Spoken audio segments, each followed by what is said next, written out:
Hello everyone, welcome to Learn from Expert series of Orkestra Online. Today we are hosting Enrique Galicia, who will share his experience with us about automation.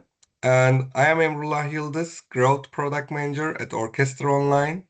I will shortly introduce what is Orkestra Online for those who is just learning about us.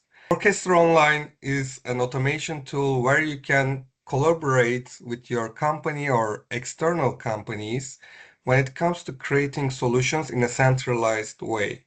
Within Orkestra Online, you can share your Dynamo graphs, Grasshopper graphs, and other solutions that's created with OKPy agent, which is an internal AI tool that exists in Orkestra Online. And you can bring all your team into one place when it comes to securing your solutions, when it comes to tracking the usage data of your tools, and understand where is the ROI for these solutions. Orkestra Online is offering an automated, scheduled way solutions where you can track all your applications, tools that's created in different environments. For example, Revit, Rhino, Civil 3D. And just last week, we started to bring Orkestra Online to Naviswork as well. Without further ado, I will invite Enrique to the stage and I will ask you, Enrique, shortly introduce yourself, what you are. Hello everyone, welcome to Learn from Expert series of Orkestra Online. Today we are hosting Enrique Galicia, who will share his experience with us about automation. And I am Emrullah Yıldız, Growth Product Manager at Orkestra Online. I will shortly introduce what is Orkestra Online for those who is just learning about us. Orkestra Online is an automation tool where you can collaborate with your company or external companies when it comes to creating solutions in a centralized way. Within Orkestra Online, you can share your Dynamo graphs, Grasshopper graphs, and other solutions that's created with OKPy agent, which is an internal AI tool that exists in Orkestra Online. And you can bring all your team into one place when it comes to securing your solutions, when it comes to tracking the usage data of your tools, and understand where is the ROI for these solutions. Orkestra Online is offering an automated, scheduled way solutions where you can track all your applications, tools that's created in different environments. For example, Revit, Rhino, Civil 3D. And just last week, we started to bring Orkestra Online to Naviswork as well. Without further ado, I will invite Enrique to the stage and I will ask you, Enrique, shortly introduce yourself, what you are working on, and what are your struggles nowadays. Right. Thank you for that, Enrula. I'm Enrique Galicia. I'm Director of Innovations and AI on Avant. I do infrastructure development for different type of solutions for different markets. And within the team, we are creating consultancy. We are doing consultancy and also helping with other companies on their automation processes. So you are handling the problems of other people. You are an additional team to them. Is that correct? Or Yes, exactly. And awesome. within that one, it's always a tryout to make everything on the same page, right? To try to unify and also within those to give solutions. Our leap spectrum goes from architecture, construction, digital twins, and some on-site works around it. And your background is architecture or engineering or? My background goes from architecture, and then I went Awesome. into engineering on programming, and then I keep on learning every day, right? Like, we're on Yeah, that, that we cannot just stand still with learning. definitely. And when you start working on these automation ideas, what are the biggest workflow challenges or inefficiencies that you still being frustrated about?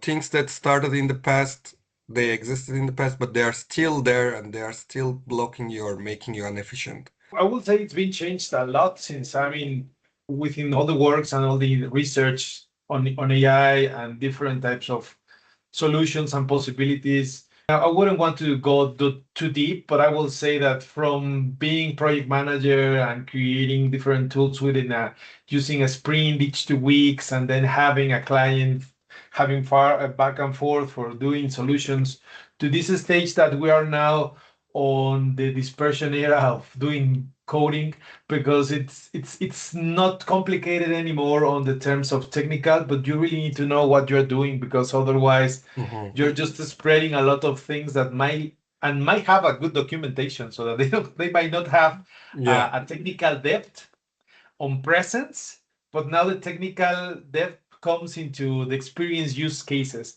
So I'll say that from my side, it's not a matter of having too many tools, but actually having it very lean, very specific, and worthy, right? Like very yeah. trustworthy on the terms of workaround.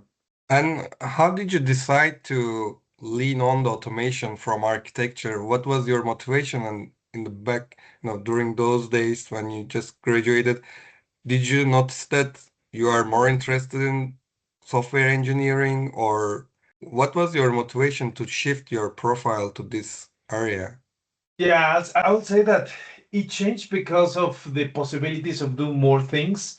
Like I remember I was doing a lot of modeling on like a long time ago, and then therefore it was like, yeah, but if the code is there and solutions, and if it's a calculator and it can get into coding and it can get into other type of solutions, therefore it can be Mhm. done on a different way, and then it has been escalating since there. I've been already for mostly 16 years doing from from coding, from architecture. For the time passes very fast, right? Like, Yeah, and I will say that it moves me the fact that you can do solutions that can do other things, and therefore with that one you have more stability. I will say that a lot of efforts that I did on the early days of, yeah, this might be a good solution. I have seen it through time not being developed or not being used or not being pushed forward. yeah, Particularly in the last 4 months, I've been pushing those sketches back so that they become something real, and then on the terms of being part of a ecosystem, which is very interesting, but because it's like a very milestoning for the way I see it, right? Like it's a milestone in this moment that we have stability on the way we yeah, can use AI within the same time of a great ideas to be flowing, and at the same pace. Of course, we have the danger of dispersion of a lot of people doing the same thing at the same way you are, but you need to keep focus on how to make them stable. yeah. I remember that when I started, I graduated as an architect as well. And at my first office, I was a BIM engineer and I was constantly just modeling walls, ceilings, finishings Yeah, and stuff. yeah, I noticed that I'm not enjoying this. I'm not demonstrating my creativity in any way. And automation brought me that word into what we are doing. Of course, these things needs to be done by someone. You need to model those information as a building. But now with Dynamo and Grasshopper, you have a way to demonstrate your creativity for these boring tasks, and that part is very interesting. I think that was kind of what motivated me to switch my profile to more IT. But yeah, definitely, when you touch something that is very time consuming, and when you see what you did is making people happy, that part is very fun when you're an yeah. automation engineer or computational designer. I remember my first case was about doing a 4D simulation of a hospital, and there were like Oh yeah. 400,000 elements to be selected, and then you needed to do it on a schedule happening to be, hey, first floor, first wall, then first wall, and then having windows, then adding like every single element so that you can prove and create a video. And then it took me at least a week to do that Yeah, synchronization about elements and settings. I was like, yeah, it needs to yeah, be on a better way to do it. And it's always been a passion for me, the 4D simulation. I think at this level, there's already, I mean, already pushed those into a tool that makes that 4D simulation in 2 seconds when it was taking yeah, like, but yeah, I agree with that. It's the fact that you wanted to do it, or you wanted to test, on my case, to make it more playful and to do a lot more of testing around it rather yeah. than just avoiding the fact of doing like A, B, and C. And among those automation projects that you did until now, which one is your favorite, or which one had the biggest impact on your team or organization?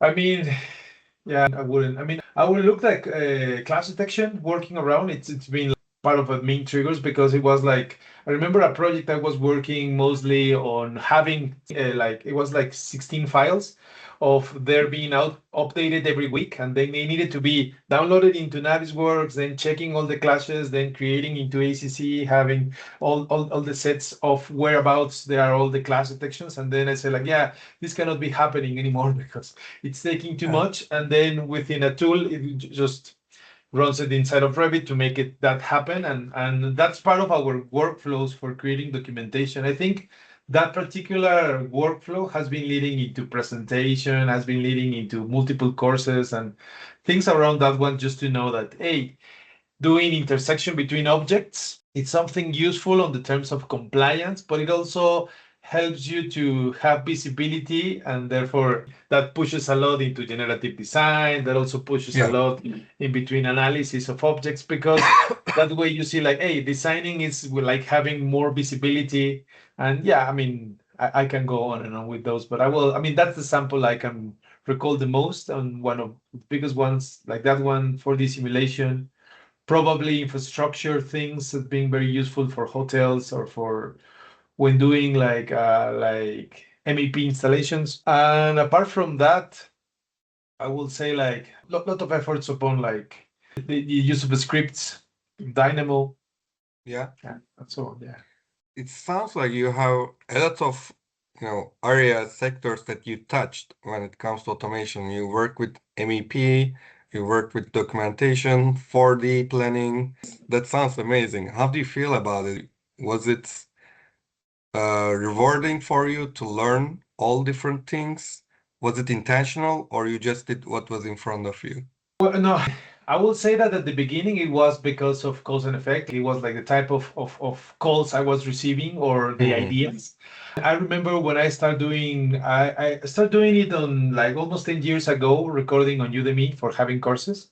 Yeah, And that, yeah, of course, I mean, that's been like one of the greatest hits I have done, because with recording an idea and then you see people around the world is using it, therefore you see like, oh, it might be a good idea. This is worth testing. This is worth pushing it forward. And then what if this connects to B, this connects to B to C, this connects to B to C to D, and therefore, I mean, that has living into having a very wide space. Now, talking about professionally within clients, of course, it's much more stable to have like one focus market and having like one specific, because on that case you can go more specific upon those and yeah, get around it. But I think like since I've been in Avant Leap is always very open to the different types of clients and trying to be more holistic upon the solution can bring, so that it can jump into architecture to construction, or also like upon point cloud extraction to create like type of wow. models, or site reviewing, or digital twins running on hospitals or airports, right? Like it's like very wide open, which makes very aligned within my profile. But I would say like it's very interesting. At the same time, it's very scary in terms of being very open, right? Like because Yeah, it a lot of pressure on you to be keep constantly learning. developing, keep learning, and also to be like easygoing on terms of changing scope. So like saying like, yeah, of course you can solve that for hospital, but then if you use the solution for air for it wouldn't be the same settings, or even if you do it for city type of landscape, like you wanted to do some real estate or something that goes very void, it's very complicated. Yeah, very, very true. I mean, I never thought that, the scary part of it, but when you mentioned, yeah, it puts a pressure for you to keep learning and you need to track what's changing and you need to track the changes in all different areas, in construction and stuff. For example, Autodesk that just changed the names of products Mhm. like ACC to Autodesk Forma and Yeah. stuff like that. And if you miss that, you are cooked, you will miss everything. And that's very interesting to hear. Yeah, yeah, it is. And what do you see as the biggest challenge in your work culture or in your company, when it comes to offering a solution to a company and ask them to adopt it, was there any observations that you noticed that, the adoption is getting harder when you include something, or the adoption is basically depends on the trust between you and the company? How do you push your solutions to new companies and ask them to make the changes? Yeah, I would say from Avalip's perspective, it comes within clients having a specific request. So therefore, they want something to be either developed or either pushed around. So that in that cases, finding a solution is not the biggest issue. But the thing might lead from dispersion. Like I'm mentioning because it's been like a real pain or one of the biggest problems. Because you have two things: you want to create a solution or you wanted to put something working on that one, Yeah. and whatever they have or however they are working it around it might be not having specific standards or specific outputs. Like you wanted to do a solution and like you can work on a type of JSON file or you can have your own type of file working so that it ensures you have the same A, B, C, and D, Mm-hmm. but therefore that's the way the works, or how that's not the way they use it in the company. So it's not a matter of just pushing. It always needs to be coming to a negotiation of what's going to be from in and out, like how Mm-hmm. can change, how can we grasp this.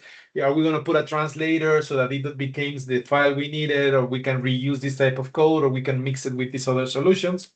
I would say that that's the biggest challenge, because it's like putting too many heads into one problem without knowing how everybody is working around it doesn't solve it. It needs to become very simple at this stage, because otherwise it might lead into a rabbit hole. Like we're in the era of solution in 5 minutes or never. Yeah.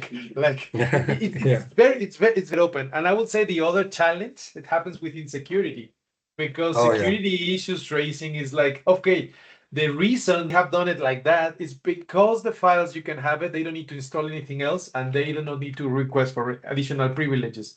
So therefore, if you're requesting them to install something and then use another tool or adding it to something else, then security breaches are at the edge what might happen, and therefore it might not be feasible for that to scale faster, so that it might take longer to plan than to execute. Mm-hmm. And still, the planning cannot be that, because if there's like any other type of adoption issues, like saying like, yeah, depending on how we trust on the tools we're using, however we push the how we have our standards, right? Like at this stage that you have like, yeah, 3 files or 3 different projects within different running processes. Yeah. Therefore, you wanted to have it automated with the same tool, but then the issues testing while testing are completely different from the idea, right? Like the prototype needs to have data sets, and I will say like I will also add that one as a Yeah. like for any type of solution you require data sets, and data sets are difficult in the terms of being isolated, controlled, small enough so that then you can solve the problem. Therefore, once you have that solution, you can scale it, you can use it for bigger files, for bigger infrastructure and things like that. I definitely understand what you mean. I mean, when I was trying to even set up a meeting with a customer, the link that we sent for invitation, they said they don't have right to access it. Their company is blocking it. And even smallest things are very important. And I can't imagine how big it becomes when it is a real project, real data and stuff in an enterprise company. It is definitely very important for them to have the, you know, approval from the IT team that checks those security issues. And you will never know what you're gonna encounter with unless you start the project. And it is a very big challenge for companies like you who works with different type of clients. I assume, everyone has different security things. One Yeah, thing that works for one company may not work for another company. exactly. And you mentioned that now we are in an era that we can create ideas, solutions in 5 seconds. And now I agree that there's also a piece from AI on that um, statement, because AI now unlocking creativity of people. When I started using Cursor or Cloud or Codex. As a product manager, I was so it was frustrating, but it was also kind of fun for me to have a tool that is allowing me to demonstrate my creativity. It was frustrating because I guess it is very important how you are setting up the conversation between developers and yourself if you are using vibe coding. You need to understand what you are doing, as you said. You need to know what's happening in there. You cannot just bring something that you vibe coded and ask them to review it. Exactly. It's a big pile of code in front of you. I wonder how you are using AI today in your company. Yeah. Which use cases are making efficient solutions for you?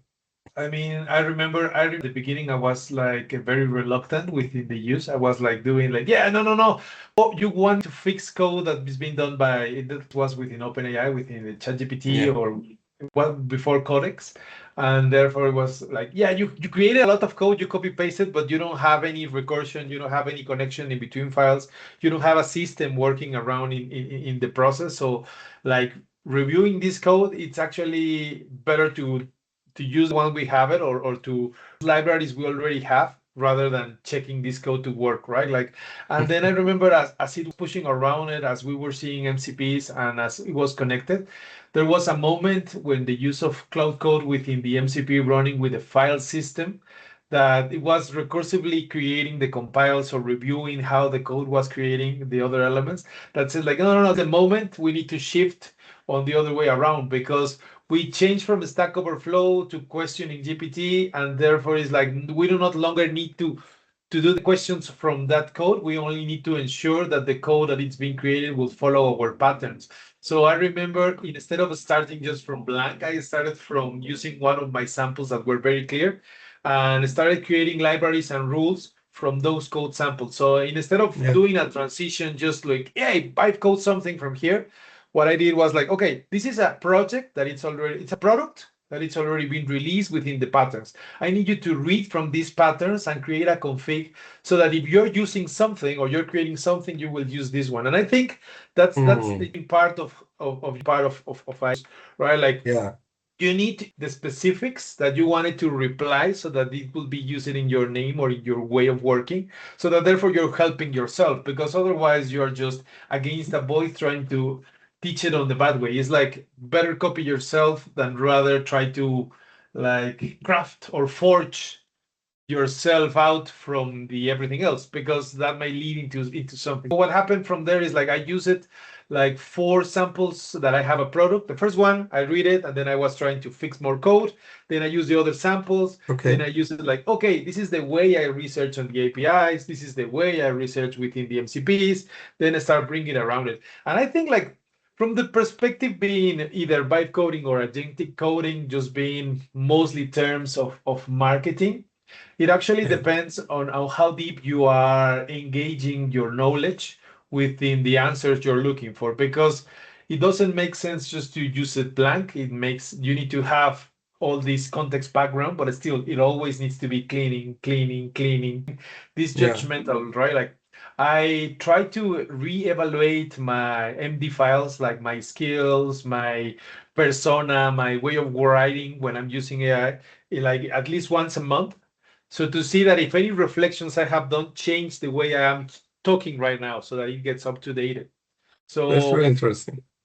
so from my way of working, I mean, I use it daily. I use it like mostly within on a to make as cost-effective tokens working around, because on that case we can experiment more and also know how to use it more efficiently, because if you just run out it, probably something you're not doing, it's using the context widely.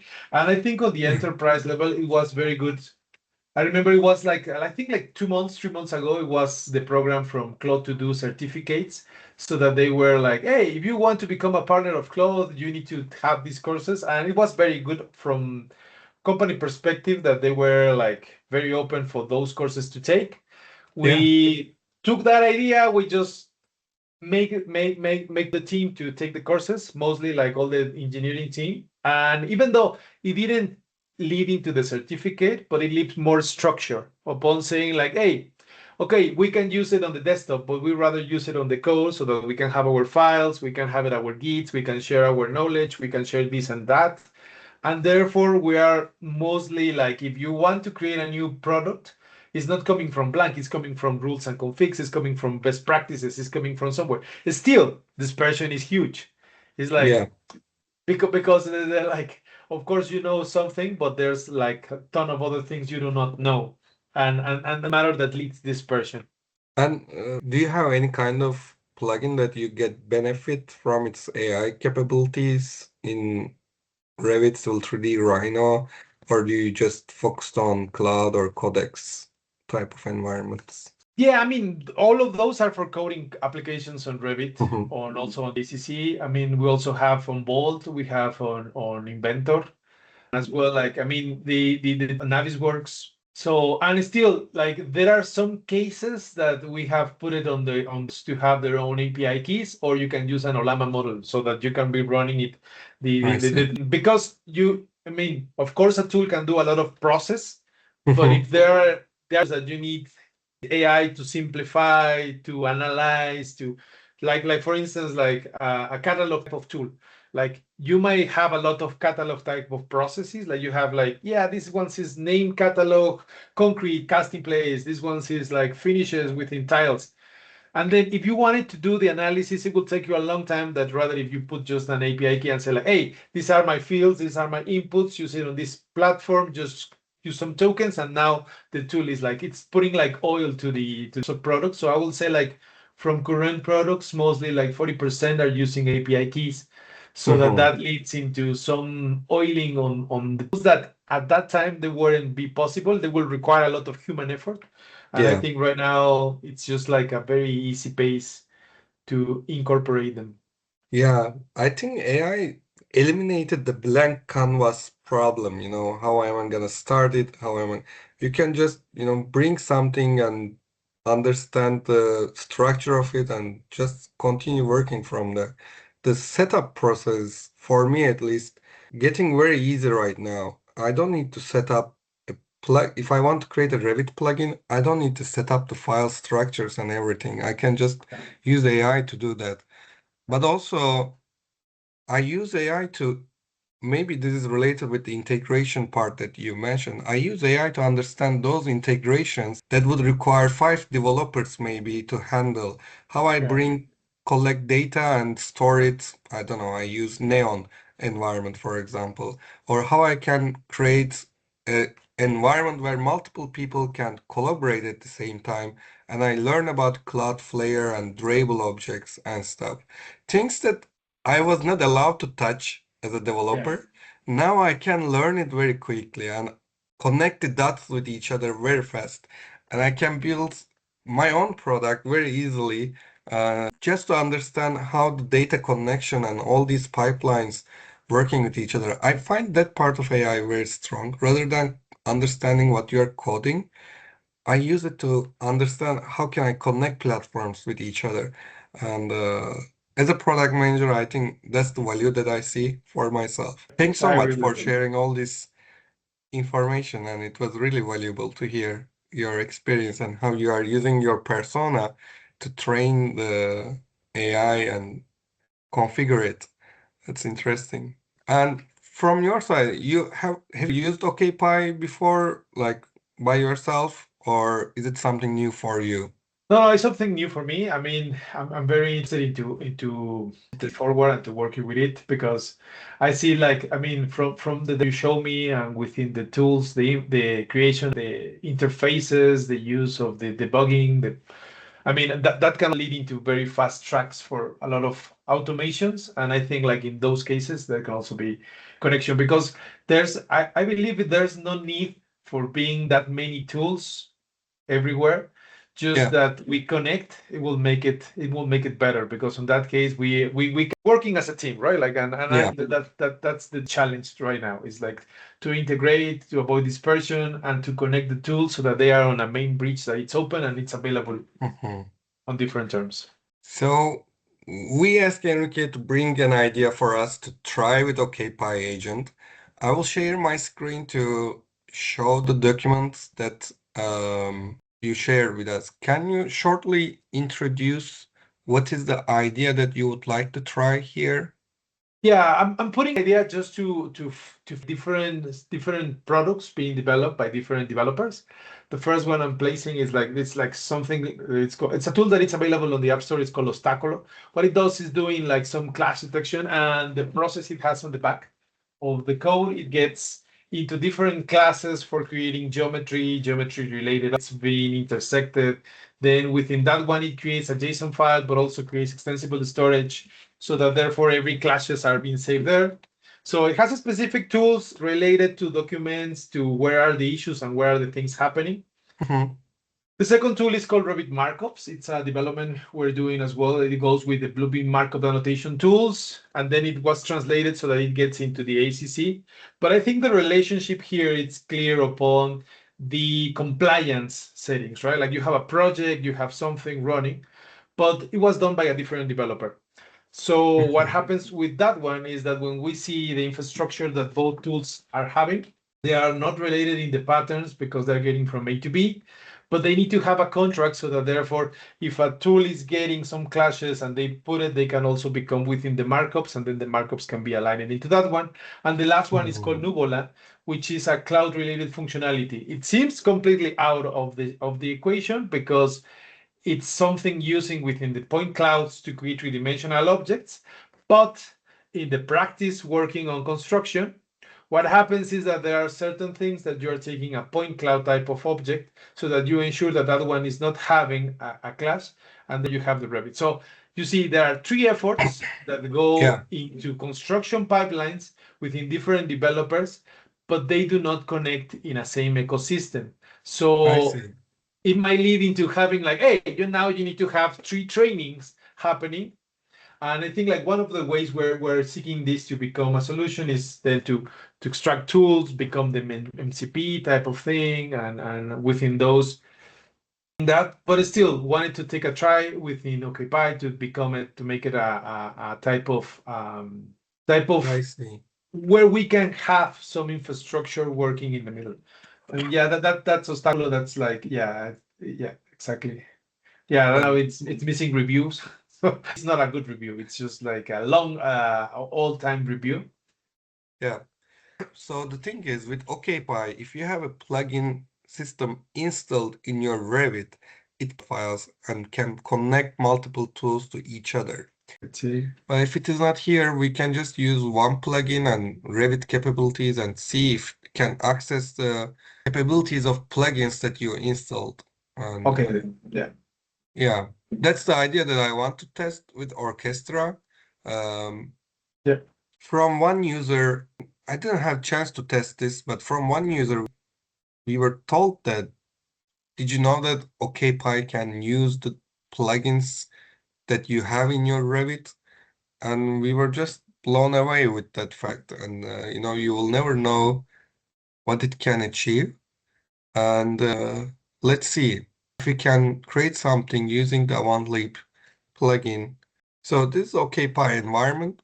When you open it from Orkestra tab, you can also look for available projects from library and download them and add them as a button here, like Shadow Study Hedge Pattern Creator. And we are improving this library more and more every day. After you launch OKPy, you have new tool and you select the language that you want to work with and you select the template and create. Now in this environment, on the right side, we have the OKPy agent. In the middle, we have the coding editor. And on the left side, we have the input and UI part where we will see how our application is it is gonna be looking like when we developed it and we can work on it. So here I will check the name of the plugin again, Ostacolo. I will ask the agent to come up with a workflow idea that can use the capabilities of Ostacolo plugin first. I want to demonstrate capabilities of OKPy agents by creating a workflow that that will show the agents can connect existing plugins capabilities, let's say, capabilities for a workflow idea. For this workflow, I want to come up with ideas. Let's say come up with automation ideas that will include capabilities of Ostacolo and Revit API. Ask me any information that is missing. So OKPy agent can dynamically check what are the contexts in the current environment. So how should I get Ostacolo's capabilities so I can wire them to the Revit API? It is loaded in Revit now, prop it. You can attach the DLL if you want. You can describe it in different ways, but it is in Revit and I want it to prop it. Very nice. It found it and it's enumerating its public API currently. I think it is giving a compliment to you by saying rich API. Currently, OKPy agent is using cloud models, and it was Sonnet 4.6, I guess. But we discovered that the latest model, I think it was Opus 5, which just came. The capabilities of OKPy agent increased a lot, like not the capabilities, but the performance and efficiency and what you get from it. And that will be a new update. It will be a coming soon thing for us. So here are the workflow ideas. Protocol runner, coordination views. Pick links plus a built-in clash protocol, run Ostacolo engine detection, or clash triage port. Very nice. You know, because there's a tool we're working that it's called Sagoma. Sagoma is for MEP modeling. And in that case of MEP modeling, and if it has and it has like the Ostacolo running around, the triage board sounds like that. Like you get these fair instances to get a different type of file that it gets into Sagoma and then recreate it. So in that case, you are without the need of an MCP, connecting a tool for connecting the other tools and then getting unified type of workflow. So the second one looks more choosable. Because in that case, it's helping you to get that being filtered out. So while it is working on that, let's see the capabilities of Ostacolo. So it can find clashes, it can view clashes, it can review it, and then it creates, what is this? That's the initial, yeah, they put it the file so that they can have like a backlog of the files you are using for each project and every element. So, yeah. I didn't click on anything, so OKPy agent just run. Yeah, I did it because it's a requirement from the application to have those folders so that every time you're having it, it will be saving like, hey, this is my temporary file, so where are your clashes? Oh, okay. And it has it on the extensible storage. So if you share the file, it will also recreate so that you have consistency upon the results. I see. So right now it requires a data set for the board.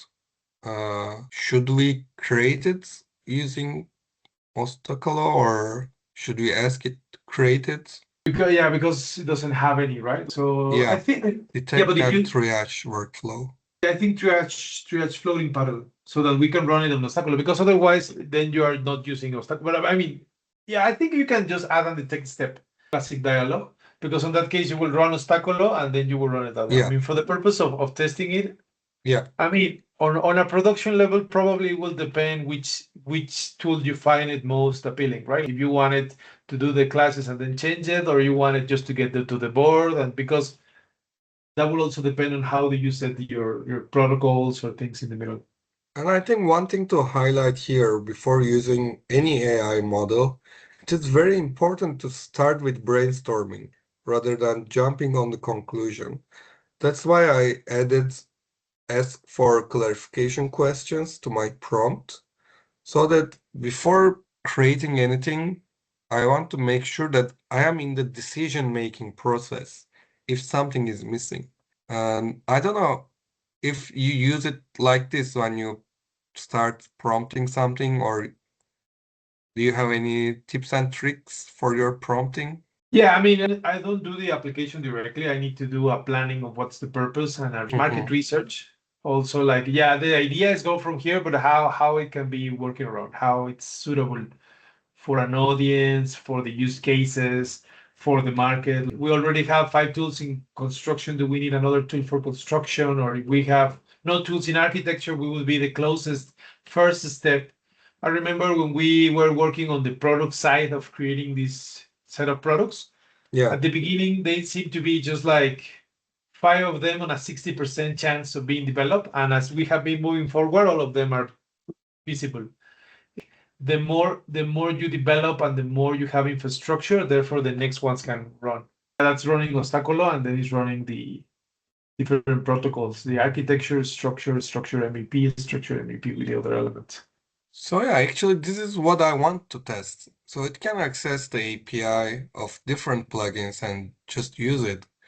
And Yeah, I'm guessing that from the API it runs any function it has, right? Like, yeah, so that's very cool to see now live. After our customer made a review about it, he appreciated it a lot. And so it kind of demonstrates that you can use OKPy to connect multiple plugins as an yeah, orchestrator.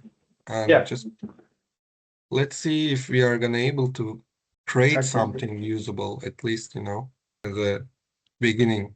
So we have description about how it works. It reads Ostacolos Clash database, opens a triage board where it stage status changes and writes them back through Ostacolos on storage service. Tick run detection to have Ostacolos engine find clashes first.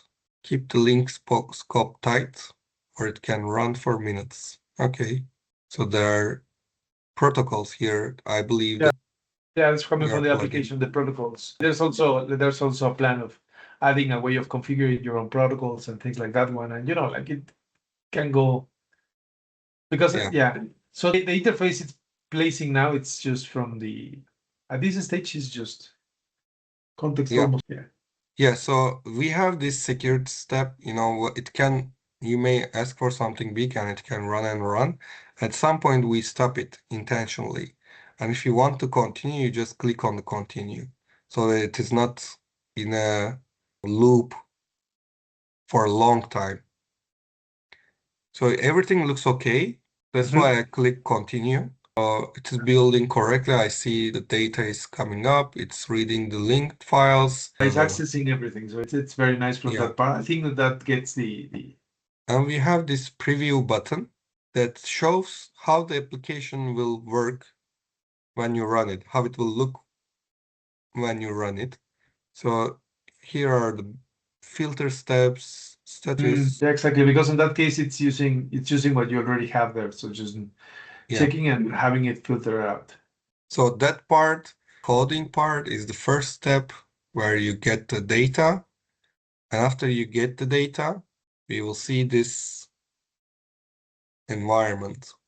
Yeah, that if you mention it like that one, it's good to have the functions very clear in the terms of the ones you have it, because that way you can add the UI on a better terms so that you're not duplicating functions.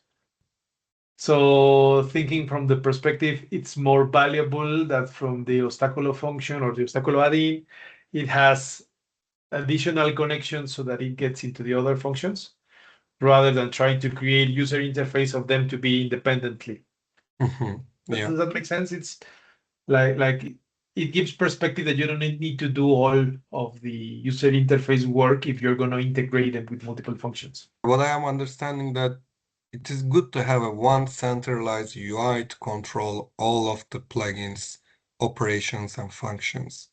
Or Yeah. are you trying to say opposite? Exactly. Yeah. So for instance, I will say that, yeah, it took time to create like visibility from the views, but therefore, if you can use that visibility also for other tools like Scheme or there, they will also be helpful because in that case, you'll only be running one. Now it's completed and we have the test button here. I will test it. I will go into test mode.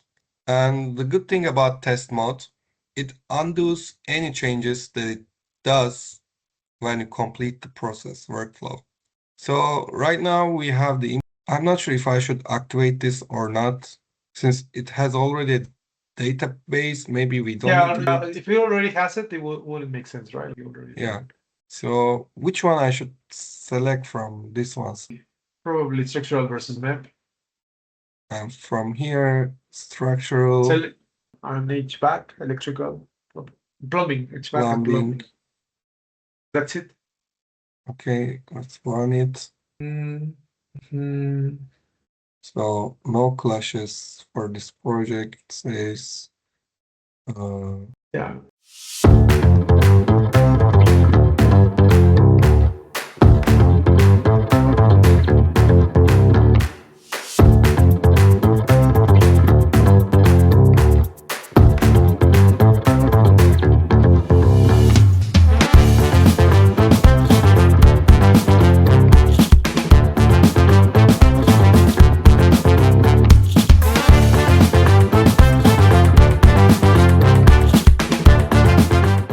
thank you so much for this interesting idea, and it helped us to demonstrate that OKPy agent can access the plugin capabilities and make a meaningful workflow out of it.